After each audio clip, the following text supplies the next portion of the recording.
সবচেয়ে বড় কথা হচ্ছে হাসপাতালগুলি তো ভালো চলছে না, স্বাস্থ্য পরিষেবা দারুণভাবে নিচের দিকে নেমে গেছে। সিনিয়র ডাক্তার জিবি হাসপাতালের অভিজ্ঞতা, তারা অধিকাংশ সরাসরিভাবে রোগীদের দেখভাল করেন এটা ঘটনা না, বরং যারা এখন এমবিবিএস কমপ্লিট করে পরের ইয়ের জন্যে মানে শিক্ষা লাভের জন্যে যখন এখানে সিনিয়রদের আন্ডারে কাজ করছে তাদের দিয়ে অধিকাংশ ক্ষেত্রে হাসপাতালগুলো চালানো হচ্ছে।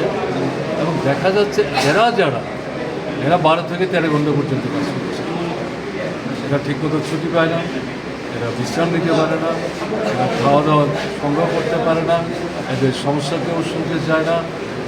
এটা অস্বাভাবিক অবস্থাতে তারা কাজ করছে। একে জুনিয়র অভিজ্ঞতার সীমাবদ্ধ, আরেকদিকে দীর্ঘ সময় কাজ, সবটা মিলিয়ে স্বাস্থ্য পরিষেবার কাজটা দারুণভাবে বিঘ্নিত হচ্ছে। এটা শুধু জিবি না, জিবি আইজিএম সহ সারা ত্রিপুরার এই যে জেলা হাসপাতাল, মহকুমা হাসপাতাল অধিকাংশ ক্ষেত্রে সমস্যাটা কমে যাচ্ছে। এখন কিসের ভিত্তিতে সরকারের তরফ থেকে দাবি করা হচ্ছে স্বাস্থ্য পরিষেবার ক্ষেত্রে নাকি ভীষণ উন্নতি অগ্রগতি হচ্ছে। এখন বাস্তব অভিজ্ঞতা যেটা পত্রপত্রিকায় আমরা যা প্রতিনিয়ত দেখছি, তথ্যাদি যা বেরিয়ে আসছে, সাধারণ ডাক্তারবাবুদের যে প্রতিক্রিয়া, রোগীদের এবং তাদের পরিবারের লোকদের যে প্রতিক্রিয়া, তাতে তো সরকারের এই বক্তব্যের সাথে বাস্তবতাটা কিন্তু মিলছে না। তো এই বাস্তব তথ্যের সাথে সঙ্গতিহীন বক্তব্য উপস্থিত করে, আমি অসত্য বা মিথ্যা বলছি না, যদি সরকারের নেতৃস্থানীয়রা মানুষের সামনে এই বক্তব্য উপস্থিত করেন তাহলে তো সরকার সম্পর্কে এমনিতেই ক্ষোভ আছে, বিক্ষোভ আছে, বিভ্রান্তি আরও বাড়ছে, আরও বাড়বে। আমরা যেটা বলবো এটা বন্ধ হওয়া উচিত।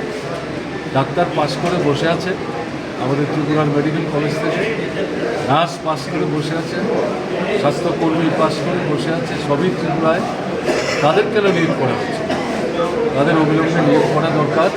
হাসপাতালগুলো ডাক্তারের সংখ্যা বাড়ানো দরকার, নার্সের সংখ্যা বাড়ানো দরকার, স্বাস্থ্যকর্মীর সংখ্যা বাড়ানো দরকার, এবং হাসপাতাল থেকে সরকারিভাবে সব ওষুধ দেওয়া যাবে না, আমরাও দিতে পারি, কিন্তু কিছু গুরুত্বপূর্ণ ওষুধ তো দেওয়ার ব্যবস্থা করা দরকার।